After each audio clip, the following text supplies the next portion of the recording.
Граѓаните веќе започнуваат да си играат со бившиот министер. Тешко е, бај Сарафов, кога човек веднаш ќе падне морално пред очите на народот, нели? И ве уверуваме дека така ќе продолжи да бива положбата на сите твои сотатковци кои доаѓаат во Македонија со претензија да создаваат бугари, да ја култивираат земјата. Уште потешка ќе стане положбата на вашето начелство, кое сака нека биде тоа. Ако продолжи да ви дава слични инструкции, не ќе прокопса бугарската идеја ако одите со тој ум. Зашто ние македонците баш ништо немаме. Ништо не сме спечалиле, благодарение на слепата доверба кон своите божем браќа. Па, според тоа, нема што и да изгубиме.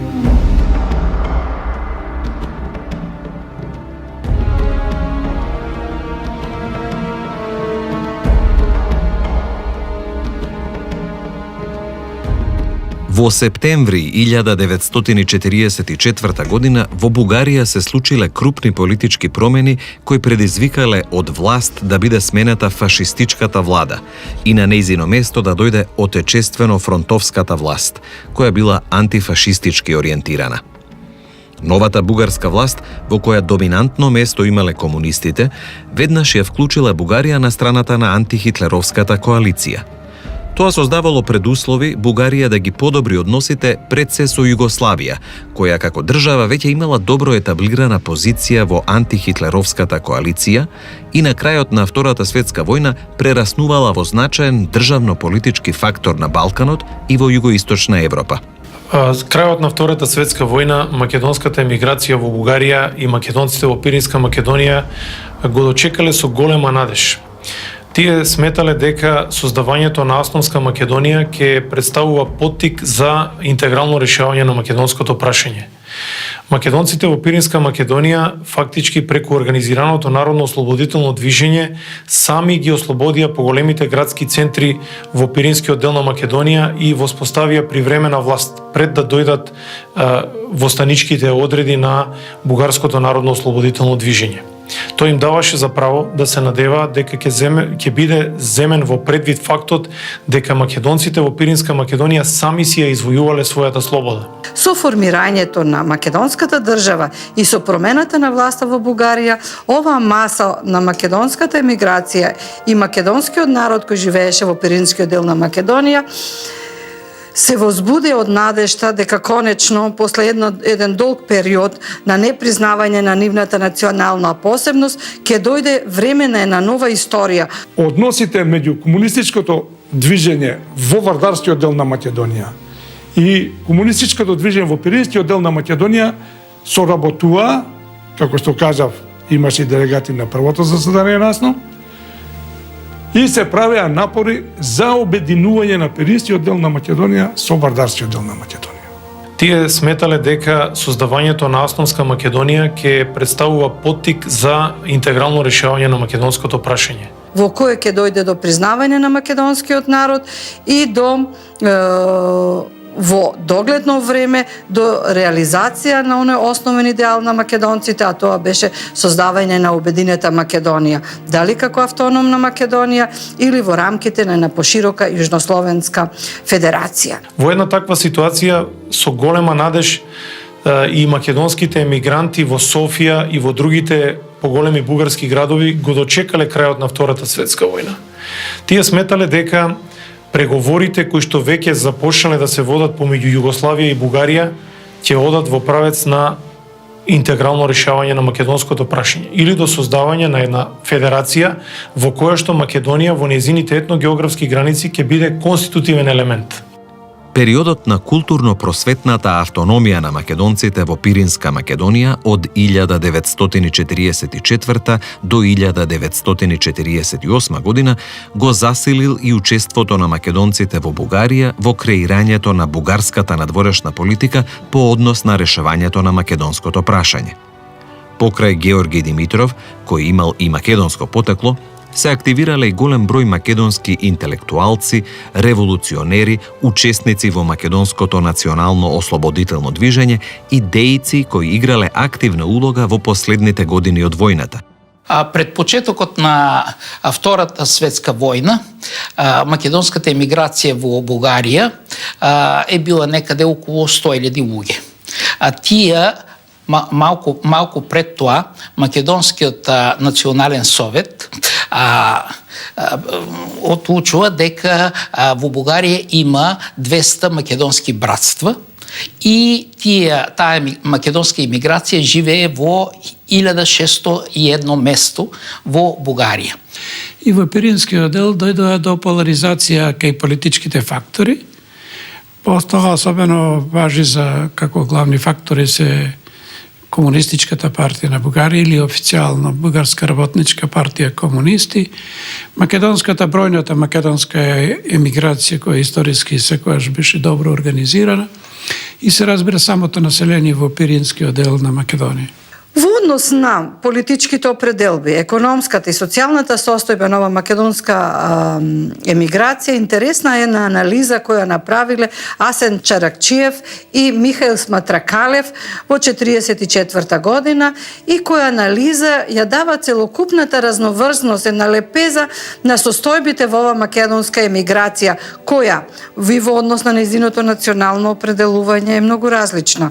Значи имаме дел од таа емиграција која целосно се инкорпорирала во бугарското општество и која веќе втора, трета генерација, па и од првата генерација на македонски доселеници кои се внесле во тој бугарски систем, го внесле својот интелектуален, духовен и материјален потенцијал и кои се чувствувале за бугари. Имало дел од таа македонска миграција кои се уште и покрај тоа што јавно морале да се декларираат како бугари, бидејќи биле граѓани на Бугарија, каде не се признавала македонската посебност, сепак силно во себе го чувствувале и го негувале македонското чувство. Во една таква ситуација нормално е дека се почувствувало едно поголемо политичко раздвижување на македонците во цела Бугарија.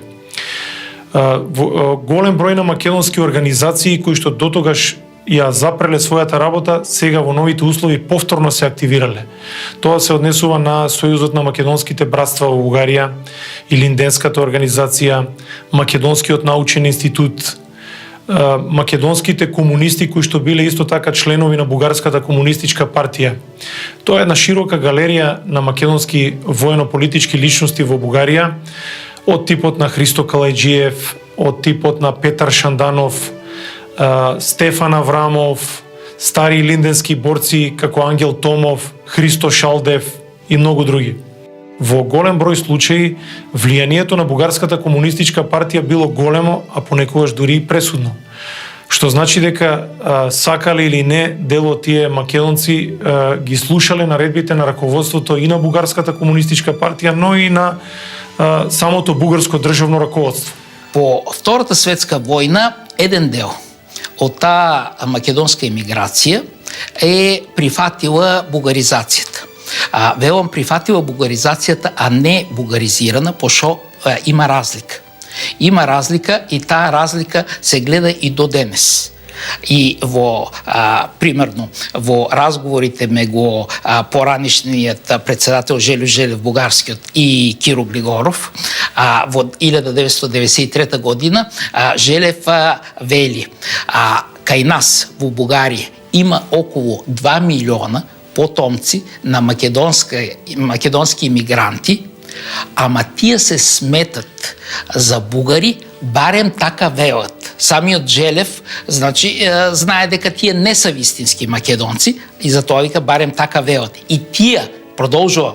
И тие се поголеми бугари од нас. Голем дел македонската емиграција е инкорпориран веќе во бугарското општество и дека тешко таа може повторно да го превземе ризикот на миграција и да се врати во Македонија. Еден дел од македонската емиграција прифаќа бугаризацијата, знае дека не се бугари, али за да имат позиции во бугарското општество, тоа прифаќат. Еден друг дел веќе од македонската емиграција, тие се чувствуваат македонци и затоа уште во крајот на 1944 година Македонскиот научен институт е обновен, а во есента во есента на 1945 година е обновен и Македонскиот литературен кружок, кој знаеме дека постои од 1938-41 година. Македонците во Пиринска Македонија и огромната македонска емиграција во Бугарија уште во 1944 година се обиделе да ги усогласат своите ставови и повторно организационо и политички да ги артикулираат предлозите и решенијата околу Македонија и македонското прашање. Судирот бил помеѓу македонците кои што биле под влијание на југословенската политика и македонците под влијание на политиката на Бугарската комунистичка партија. Интересен е фактот дека кај еден дел од македонските дејци од Бугарија преовладувало гледиштето дека треба да се создаде независна македонска држава во нејзините етнички и географски граници, а не како што се предлагало од југословенската страна да се присоедини Пиринска Македонија кон Југославија, а потоа да се разгледува прашањето за создавање на Југословенско-Бугарска федерација или создавање на посебна македонска држава.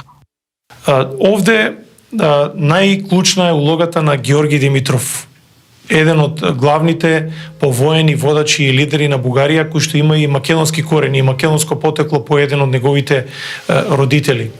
Во сите јавни настапи на Георги Димитров по завршувањето на Втората светска војна, тој го истакнувал правото на македонскиот народ на самоопределување и го поздравил создавањето на федералната македонска држава во Југославија. Со тоа се давало јасен сигнал дека Народна република Македонија требало да представува Пиемонт за обединување на останатите делови на Македонија. Георги Димитров бара од македонските дејци Павел Шатев и Владимир Поптомов, кој беше член на Бугарската комунистичка партија, еден од раководните кадри на оваа партија, подоцна, бара од нив да направат една анализа по македонското прашање. Така што на 26. јануари 1944 година оваа анализа овие двајца македонски дејци ја доставуваат до Георги Димитров во однос на македонското прашање. На ниту еден македонец секако не му доаѓало на памет да ја заборави девизата дека македонското прашање треба да се реши со фактот што ќе се создаде македонска држава во едно географски граници. Од тому се гледало и на тоа дека Пиринскиот дел на Македонија со тек на времето требало да се присоедини првин кон Народна република Македонија, а се чекал и исходот од граѓанската војна во Грција за да се види што ќе се случи со Егејска Македонија. Затоа што и таму се ветувало дека ќе им се дозволи правото на самоопределување на македонците. Во предвечерието на победата на Отечествениот фронт по налог на Георги Димитров, од страна на Димитар Влахов и македонскиот комунист и деец Владимир Поптомов бил изработен документ кој всушност представувал и официјален став на Бугарската работничка партија комунисти по македонското прашање.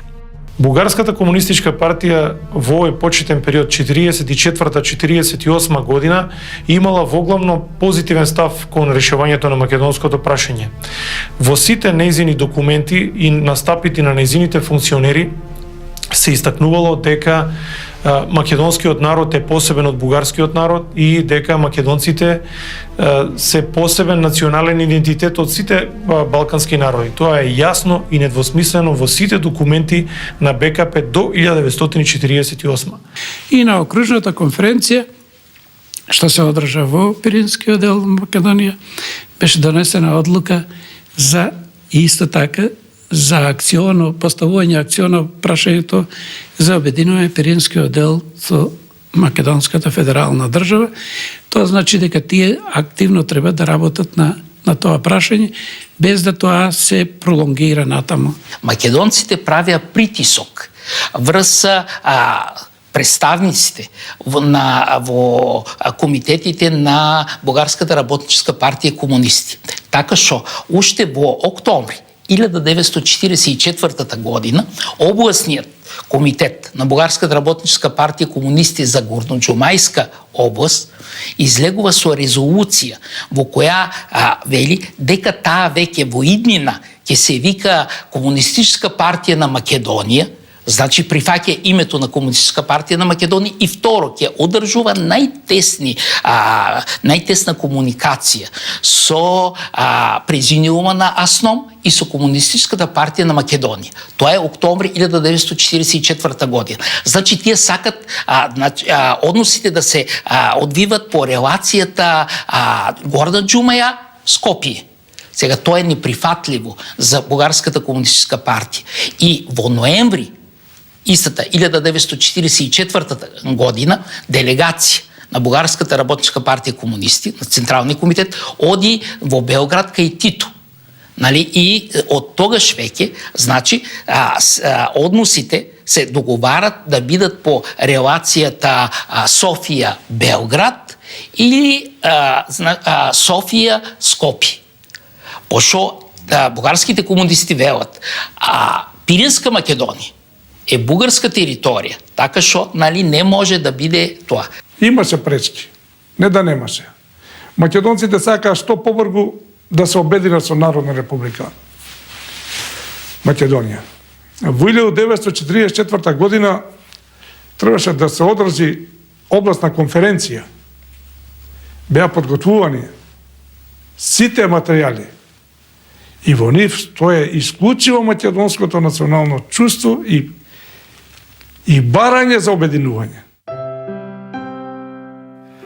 Само неколку дена по победата на Отечествениот фронт во Бугарија, македонскиот деец, комунист Христо Калајџиев, со уште неколку македонци како Ангел Динев и Стефан Аврамов, ја обновиле работата на Македонскиот национален комитет, кој како тело ја координирал работата на македонските братства во Бугарија.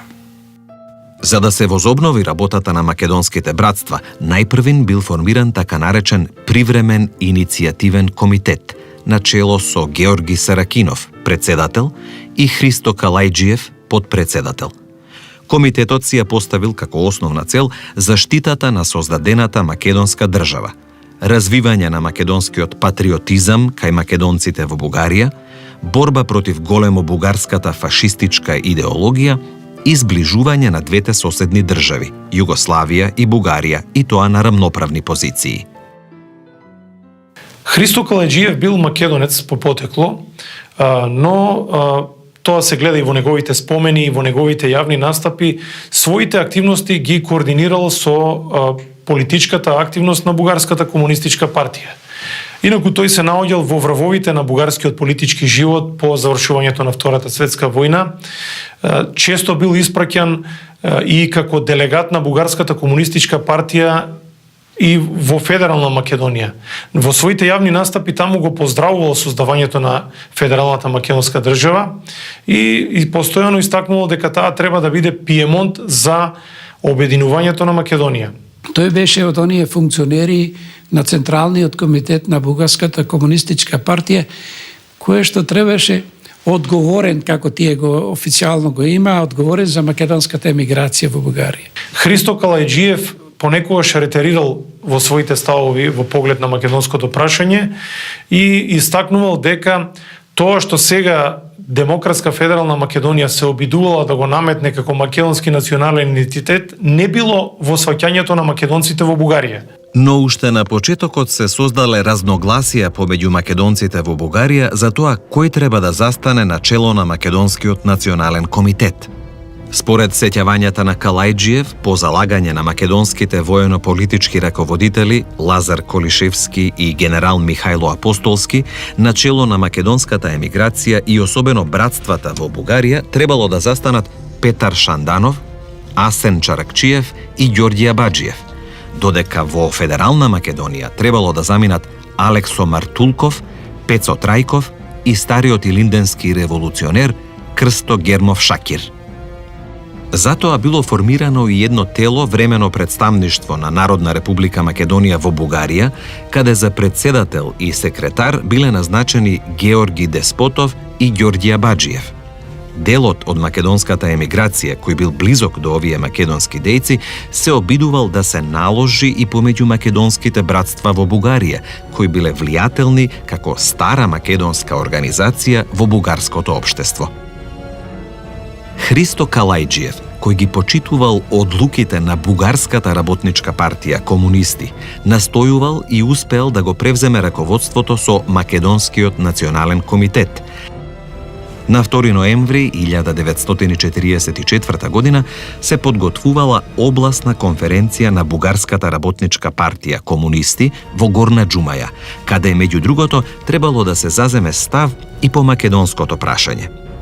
Неколку седмици пред одржувањето на конференцијата, во Бугарија пристигнал Љупчо Арсов како политички представник на раководството на Народна република Македонија, кој имал задача да влијае кај комунистите македонци во Бугарската работничка партија да дејствуваат во правец на политиката за присоединување на Пиринска Македонија кон Федерална Македонија, односно Југославија. Владимир Поптомов, кој секако го усогласувал и координирал својот став согласно интересите на раководството на бугарските комунисти, на областната конференција излегол со извештајот во кој истакнувал дека не треба да се брза со присоединувањето на Пиринска Македонија кон Федерална Југославија, затоа што се уште бугарскиот народ не бил подготвен за тој чин и затоа што според него македонскиот народ во Бугарија не се наоѓал во некоја робска позиција како што била ситуацијата во претходните години.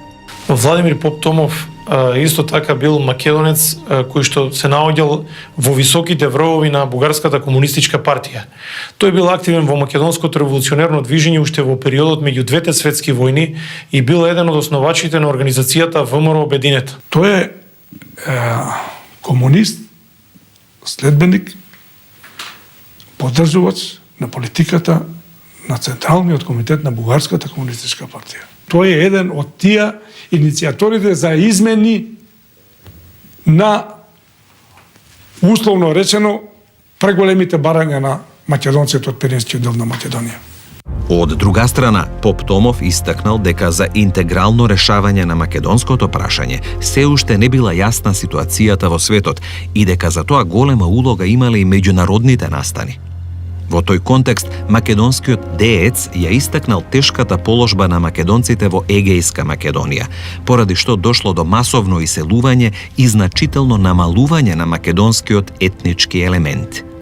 Во поглед на ваквите ставови треба да се има предвид дека Владимир Поптомов бил функционер на Бугарската работничка партија и дека можеби тоа не биле негови лични видувања, но официјална политика на бугарското комунистичко раководство, кое имало пресудна улога во повоената власт во Бугарија. За разлика можеби од другите македонски револуционери, Поптомов целосно ја спроведувал политиката на Бугарската комунистичка партија во однос на македонското прашање и сите нејзини директиви, што значи дека бил човек кој што спроведувал наредби.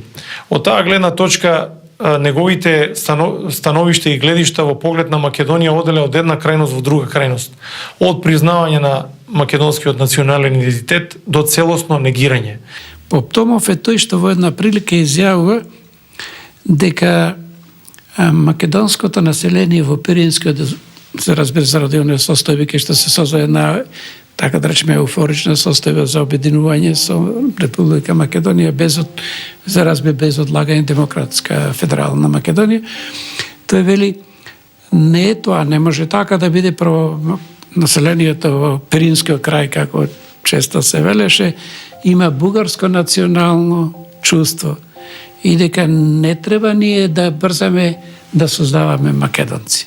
Во документите што се однесуваат на подготовките за првата областна конференција на областниот комитет во Пиринска Македонија и донесените одлуки, тој е еден од тие иницијаторите за измени на, условно речено, преголемите барања на македонците од Пиринскиот дел на Македонија. Инаку познати се неговите говори и писма кои што ги испраќал, окружни телеграми во кои што јасно стои и недвосмислено дека македонците се посебна нација. Но, како одминувало времето, за време на информировската кампања, Владимир Поптомов се приклучил кон кампањата што Бугарската комунистичка партија ја водела против Народна република Македонија и тогашна Југославија и застанал на бугарски национални позиции. тој си останал верен и доследен на таквите негови ставови до крајот на животот. Подосна за време на информбирото он е на страната на Советскиот сојуз, како таков он е напредува во хиерархијата на бугарското општество и бугарската партија, станува едновремено беше и главен редактор на работническо дело, па после беше некаде испратен за амбасадор бугарски.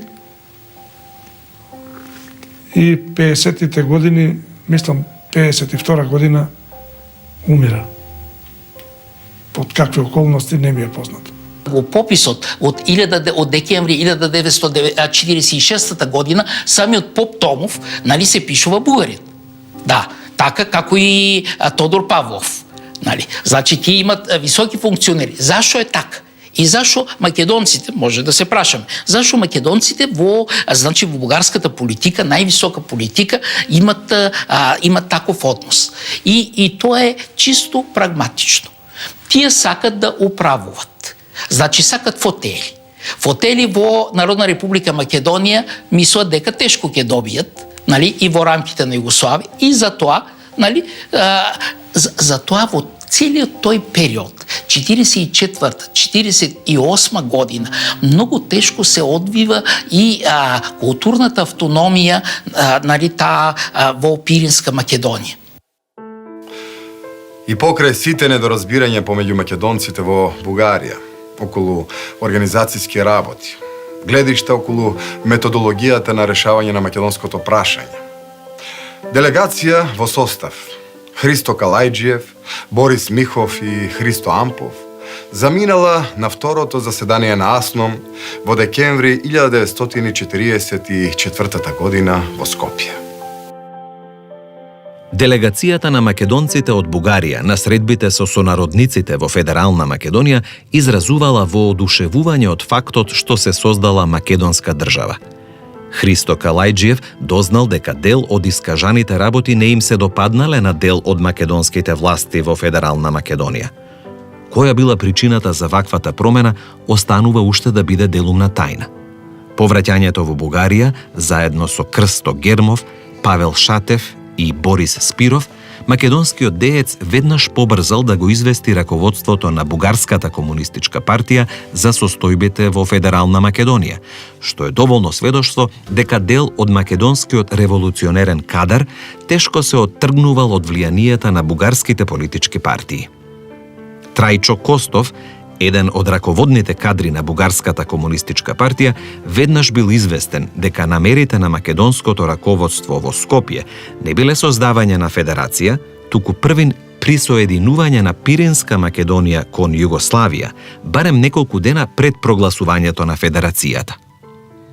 Во услови на интензивни разговори за создавање на Југословенско-Бугарска федерација и присоединување на Пиринска Македонија кон Федерална Македонија, во февруари 1945 година се одржал Конгрес на македонските братства во Бугарија, каде повторно дошло до несогласувања помеѓу Христо Калајджиев и Петар Шанданов околу прашањето кој да влезе во раководството на Македонскиот национален комитет.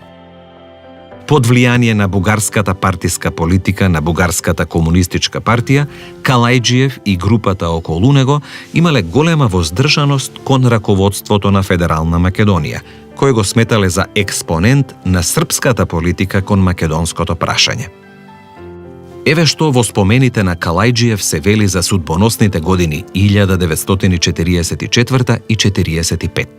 Се согласивме дури и да издаваме статии на македонски јазик во весникот. Какви беа резултатите?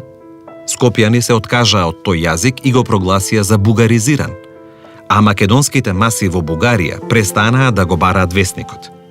Ги теравме скопските симпатизери да зборуваат на скопскиот македонски јазик, кој за нас беше србизиран и неразбирлив, но тие немаа смелост да го прават тоа. Друга интересно, кај него имаме има свој натрешен проблем околу неговото вистинско чувство македонско, што неспорно е изразено, и она да постапува според онака како што бара бугарско државно раководство. Тој во една прилика ја изјавува дека да престанеме дори да следиме големо бугарска политика, да правиме македонска политика во таа смисла. Тој истакнувал дека, например, македонскиот јазик, кој што во Федерална Македонија се истакнувал како македонски литературен јазик, бил тотално различен од македонскиот јазик кој што го зборувале македонците во Пиринска Македонија и во Бугарија. Тоа е еден став кој што многу македонски револуционери си го повторувале како таков и веројатно е исто така под влијание и на бугарската комунистичка партија, но и фактот што тие долго време живееле во емигрантски услови во Бугарија и поинаков јазик и не знаеле и не познавале. И Тодор Павлов и Поп Томов исто така тоа е големи фигури како велики личности во бугарскиот апарат, особено Поп Томов заедно со Христо Калаџиев, и тие интервенираат, дури бара интервенција од Ѓорѓи Димитров, кој уште тогаш беше во Советскиот сојуз, да интервенира во Југославија, за да се азбуката кога се созда да биде избалансирана. А тоа избалансирано значи колку што ќе има српско влијание, да има и бугарско влијание и во јазикот, и во азбуката, од азбуката и јазикот. Кодификацијата на македонскиот литературен јазик била еден процес со кој што не се согласувале сите македонци. Еден Венко Марковски, кој што своевремено бил член на таа комисија, се спротивставил на така кодифицираниот македонски литературен јазик и други некои од таа постара генерација на македонски револуционери. Во текот на 1945 година, спротивставените страни кај македонците во Бугарија уште повеќе се потенцирале и покрај фактот што сите едногласно го поздравиле создавањето и развојот на Федерална Македонија. Во редакцијата на весникот Македонско знаме се вклучиле и Ангел Динев и Михаил Сматракалев, кои не ја одобрувале политиката и ставовите на Христо Калаџиев. Спротивностите секојдневно се продлабочувале. Поради таквиот развој на настаните, Калаџиев од позиција на член на БКП го известил раководството на партијата во есента 1945 година дека целта на групата околу Сматракалев била да го актуелизира присоединувањето на Пиринска Македонија кон Федерална Македонија, да направи целосна дистинкција на македонците од бугарите, а во исто време бугарските комунисти да ги обвини дека шират големо бугарски шовинизам. Свиканата конференција на македонските братства ја констатирала поделбата помеѓу македонските емигранти во Бугарија.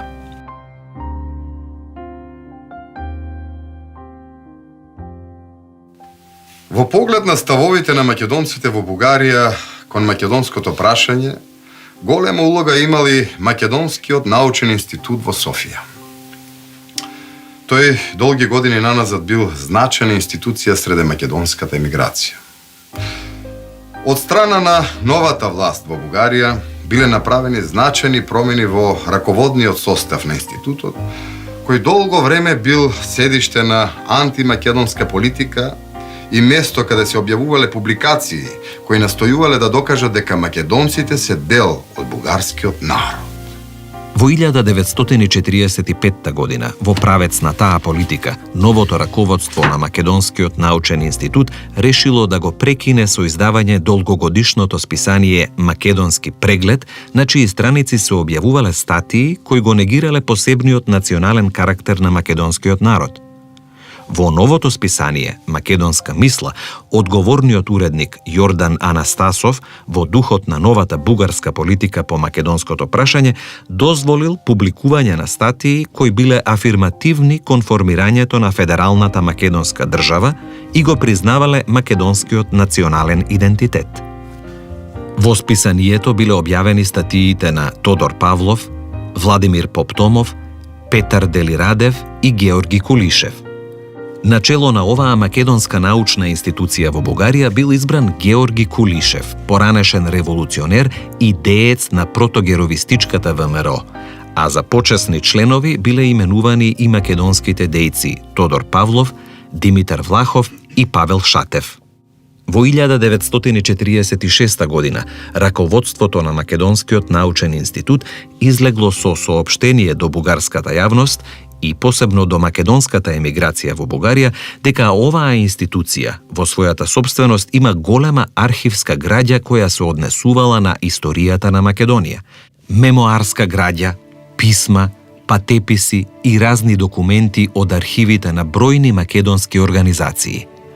Од страна на раководството на институтот бил упатен апел до сите македонски емигранти во Бугарија, доколку располагаат со документи, мемоари и литература која се однесува на историјата на Македонија, да ја предадат на чување и заштита на библиотеката на оваа институција. Како резултат на ваквите повици до македонците во Бугарија, во библиотечната и архивска збирка на Македонскиот научен институт биле донесени спомените на Анастас Лозанчев, кој починал во 1945 година, спомените на македонскиот револуционер Лука Ѓеров, како и други материјали од историјата на македонското револуционерно движење. Во март 1946 година до раководството на Македонскиот научен институт пристигнало писмо од Народна република Македонија, подпишано од председателот на владата Лазар Колишевски, како и од македонскиот револуционер Павел Шатев, во кое се барало сите книги, документи и материјали кои се однесувале на Македонија да и бидат одстапени во собственост на новата федерална македонска држава. И најпосле тука една специфична институција, тоа е Македонскиот национален институт.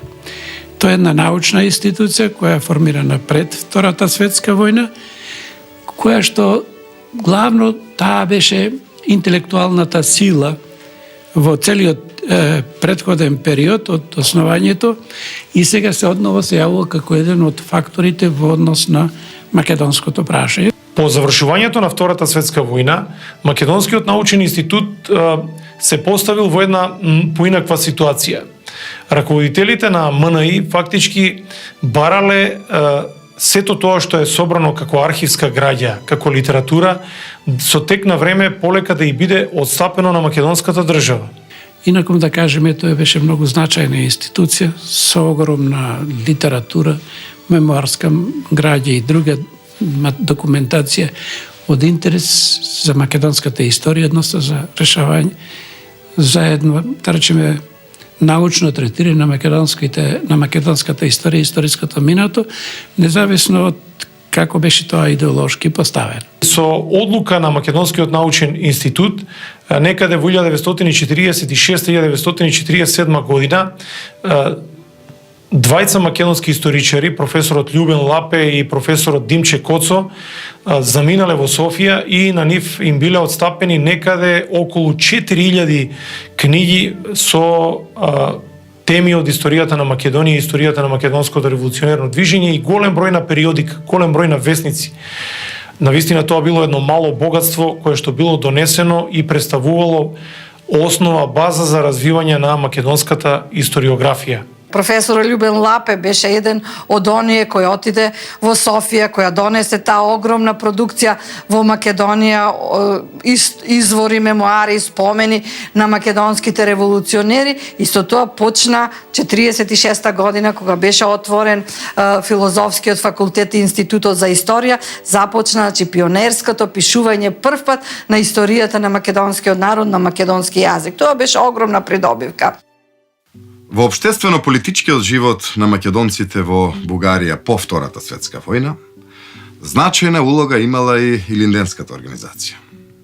Во јули 1945 година, за председател на оваа македонска организација бил избран Стефан Аврамов. Дел од раководните дејци во Илинденската организација и покрај политиката на добрососедски односи помеѓу Југославија и Бугарија останале верни на стариот лозунг на македонското револуционерно движење – независна македонска држава во незините етнички и географски граници. Поради тоа, под влијание на бугарски политички фактори, се случиле неколку смени во раководството на македонската организација. И во овој случај, бугарските политички кругови блиски до Бугарската комунистичка партија одиграле клучна улога во креирањето на политичките ставови на македонците во Бугарија. Илинденската организација со своето постоење датира уште во периодот по завршувањето на Првата светска војна и таа во своите редови ги собирала како членство старите илинденски кадри од внатрешната македонска револуционерна организација, македонските револуционери ветерани. Всушност тоа била легална организација која што требало да го негува слободарскиот дух кај македонците и илинденските традиции преку легални форми на организирање, преку празнување на одредени јубилеи од историјата на Македонија, преку посебно одбележување на годишнините од илинденското востание, преку собирање на спомени, сеќавања, мемуарска граѓа на учесниците во илинденското востание. На 11. октомври 1945 година делегација предводена од Христо Калајџиев и Асен Чаракчиев заминала на прославата на Денот на востанието во Народна република Македонија. Покрај средбите со Лазар Колишевски и со другите македонски воено-политички раководители, Калајџиев и Чаракчиев се сретнале и со председателот на Југославија, Јосип Броз Тито. Меѓу другото, на југословенскиот председател му биле предочени стремежите и целите на македонците во Бугарија. Не само Христо Калајџиев, туку и Владимир Поптомов, како еден од најстакнатите македонски дејци на високи позиции во повоена Бугарија, своите ставови околу Македонија и македонското прашање редовно ги усогласувал со раководните структури на Бугарската комунистичка партија. Но од друга страна, еден од водачите на новата бугарска власт со македонско потекло, Георги Димитров, го поддржувал фактот дека Македонија требало да стане обединителна алка помеѓу Југославија и Бугарија, во што и го гледал решавањето на македонското прашање. Во текот на 1946 година Бугарија зела учество и на Париската мировна конференција, каде и покрај промената на власта морала да се соочи со фактот дека поголем дел од земјите учеснички ќе ја обвинат дека била на страната на фашистичкиот блок. Во нејзината делегација, од позиција на министер за надворешни работи, настапувал и Георги Кулишев, поранешен член на задграничното представништво на ВМРО и член на раководството на протогеровистичката ВМРО. Поранешниот припадник на ВМРО, во улога на висок бугарски државен функционер, ја бранел бугарската позиција со тврдење дека таа била принудена да влезе на страна на фашистичките сили, затоа што била окупирана од Германија. 25-минутното излагање на министерот Кулишев било исполнето со историски тези за настаните на Балканот, во кои за сите војни ги обвинил Грција и Србија и нивните територијални претензии. Георги Кулишев воопште не ја споменал Македонија во својот говор и единствено настапувал од позиции на официјалните ставови на новата бугарска власт. Кон крајот на 1946-та и почетокот на 1947 година се водела постојана дебата преку писмени преписки и статии во различните весници во Бугарија за карактерот на македонското прашање. Напоредно со дебатите и полемиките помеѓу македонците во Бугарија, се ближел и крајот на организираните форми на политичкото действување на македонските емигрантски организации. Во мај 1947 година бил одржан Конгрес на македонските братства во Бугарија, на кој присуствувале делегати од целата територија на Бугарија. Председателот на Македонскиот национален комитет на братствата, Христо Калајџиев, поднел реферат за борбите на македонскиот народ за создавање на македонска држава, пошто се развила дискусија во правецот на тоа да дојде до самораспуштање на дотогашните организации на македонската емиграција во Бугарија и до создавање на културно-просветни друштва на нивно место. Во врска со наметнатото прашање, Конгресот донел резолуција во која се констатирало дека долгогодишната борба на македонскиот народ била овенчана со успех со создавањето на Народна република Македонија во рамките на Федерална Југославија на 2 август 1944 година. Според овој документ, формирањето на македонската држава ја изменило улогата на македонската емиграција во Бугарија и затоа се создале претпоставки и услови за нејзина реорганизација. По одлуката за самораспуштање на македонските братства под влијание на раководството на Бугарската комунистичка партија бил создаден Централен иницијативен комитет за создавање на македонски културно-просветни друштва кои требало да представуваат замена за македонските братства. Новата македонска емигрантска организација во Бугарија застанала целосно на позиција дека македонскиот национален идентитет бил реалност во бугарската држава. Под влијание на Централниот иницијативен комитет започнале и активностите за самораспуштање на Илинденската организација.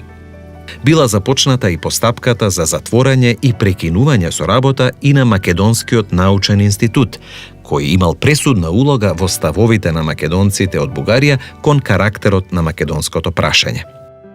Периодот од 44 до 48 година е еден посебен период, извонреден период на процут на македонската национална свест, македонската култура, на промовирањето на македонската национална посебност во рамките на бугарската држава. Во овој 4-годишен временски период, македонците во Пиринска Македонија ги уживале сите национални права. Правото на зборување мајчин македонски јазик, правото на изучување на македонскиот јазик, изучување на македонска историја во бугарскиот образовен систем, учебници во кои што македонската историја била пишувана на еден сосема поинаков начин, ослободен од стегите на бугарскиот шовинизам и националистичка и негаторска политика во поглед на македонското прашање.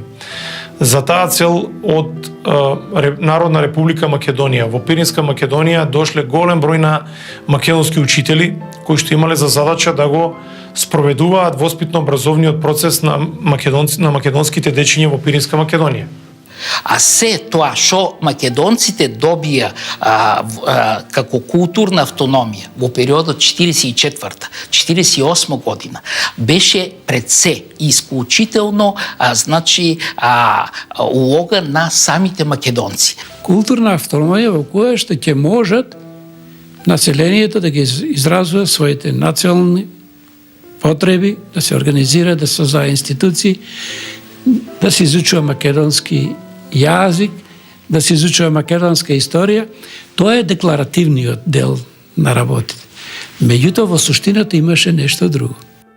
Прв пат во историјата бугарската држава дозволи македонците да се декларираат како македонци. Дозволи македонските учители да одат во Пиринска Македонија и во училиштата да предаваат на македонски јазик на македонските деца, за македонската култура, македонската историја. Беше формиран театар македонски, македонска книжара, огромна продукција почна да се создава исто така. Македонски учители, тие допуштат да бидат 100 луѓе, кој е многу мал број за цела Пиринска Македонија. При тоа, значи првата група македонски учители во состав 56 луѓе, доаѓаат тие во крајот на ноември, почетокот на декември 47 година. А втората група доаѓаат во февруари 48 година и по неколку месеци се избркани. Тоаш, гледаме дека за раководството на Бугарската работничка партија комунисти прави се што е можно, за да не овозможи вистинска културна автономија. Таа работа беше делумно, како се вели, решена на овој начин, формата задоволена, суштината малку се разликуваше. Пошто се разликуваше суштината? Затоа што таму не се создадоа македонски училишта. Се разбира, дојде учители од овде македонци, меѓутоа не се создада чисто македонски, туку во бугарските училишта требаше да се веде македонски јазик и македонска историја. Меѓутоа, не тие македонска историја, туку ведува историја на македонското ослободително движење, што има сосема суштинска разлика. Ваквиот чин требало да ја потврди бугарската политика на добрососедски односи и признавање на македонскиот национален идентитет со сите негови белези. За тоа секако заслуга имала не само тогашната владеачка структура во Бугарија, но и залагањето на дел од македонските дејци во Бугарија кои уживале високи позиции во власта. Настане еден период на затоплување на југословенско-бугарските односи. За тоа секако придонеле контактите помеѓу председателот на југословенската држава Јосип Броз Тито и еден од водачите на бугарската држава Ѓорги Димитров. Сепак овие надежи во тоа време беа сосема нереални. Зошто беа нереални? Бидејќи Бугарија во овој период беше држава изолирана во меѓународните односи, држава која беше соработник на фашистичките сили, односно припаѓаше во текот на војната на оската Рим, Берлин, Токио, така што таа имаше една потреба едноставно да ги прифати директивите на Сталин и директивите на Тито, да преговара за некаква Јужнословенска федерација во шири рамки ќе биде вклучено и македонското прашање, но сето тоа беше многу неискрено. Но Тито можеше да земе Пиринска Македонија. Тито, значи, можеше да ја земе Пиринска Македонија на Париската мировна конференција. Сега, Југославија, знаеме, тогаш поддржува цяло Бугарија. Значи, и зашо поддржува? Зашо, дали Тито е верувал на тоа? Значи, на Ѓорги Димитров многу.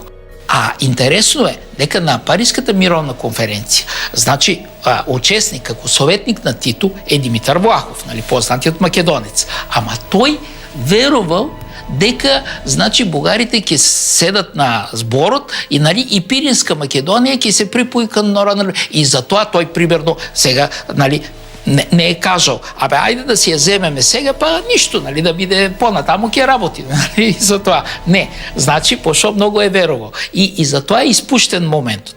Така што, навистина Пиринска Македонија е можела да биде земена.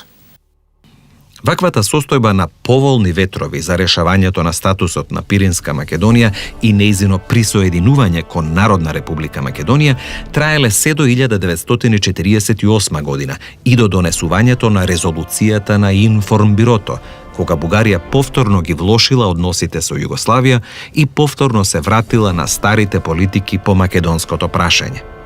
Согласно ваквите правци на бугарската надворешна политика, кои биле под силно влијание на Советскиот сојуз, владата во Софија почнала да го негира посебниот карактер на македонското прашање, да ги укинува сите форми на културно-просветна автономија на македонците во Пиринска Македонија, а започнала и жестока пропаганда и напади против Федерална Македонија. Бугарија е очекувала судир меѓу Тито и Сталин и е чекала моментот кога да укине, нали, таа автономија. 48-та година стана еден невиден пресврт. Радикално се променија состојбите во Бугарија, политиката на Бугарија спрема Македонија и веќе прашање за решавање на македонското прашање не се поставуваше во состојба кога Југославија се оддели од тој источен блок. А кога пак и 49-та година почина и Димитров, кој беше еден клучен фактор така за балансирање на состојбите во односите со Југославија, тогаш работите драстично се променија. Се укинуват, нали, и Македонскиот народен театар и сите македонски книжарници и тоа, но зборот македонски остава. Значи како еден празен збор. Македонците и во Пиринскиот Македонија, но и македонската емиграција и во Бугарија и во Југославија беше оставена, односно ја ги доживеа на својот грб сите плими и осеки на тогашната политика на комунистичките режими и многу од нив беа невини жртви на сите тие процеси сталинистички и во Југославија и во Бугарија. Резолуцијата на Информбирото слободно може да кажеме дека најголема жртва излезе Македонија. За овој период од 44-та година до 48-та после целосно беше ревидиран и во бугарската наука и во бугарската политика. Таа резолуција на Информбирото Бугарија ја искористи за негирање на се што е македонска национална самобитност.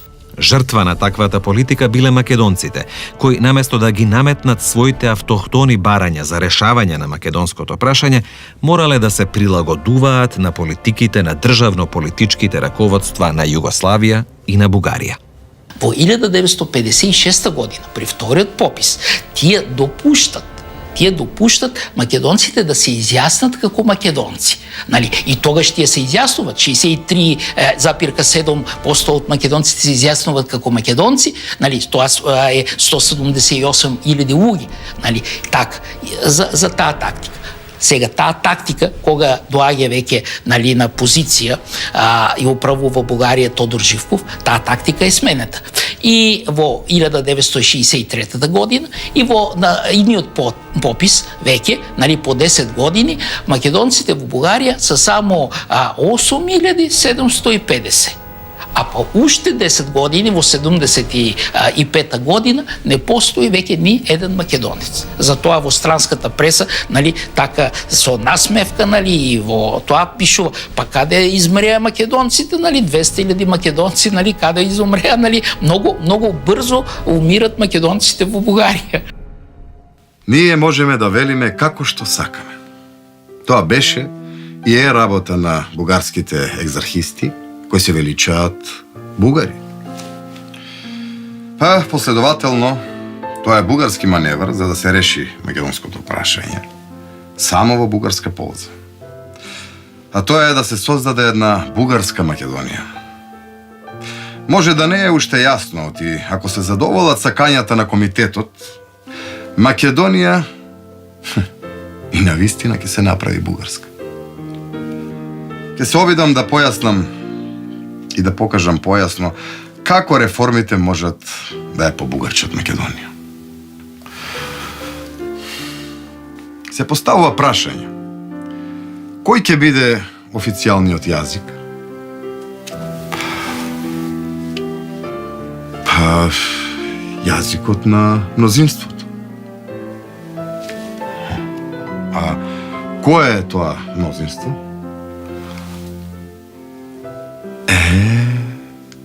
Тогаш ќе се види во што е работа.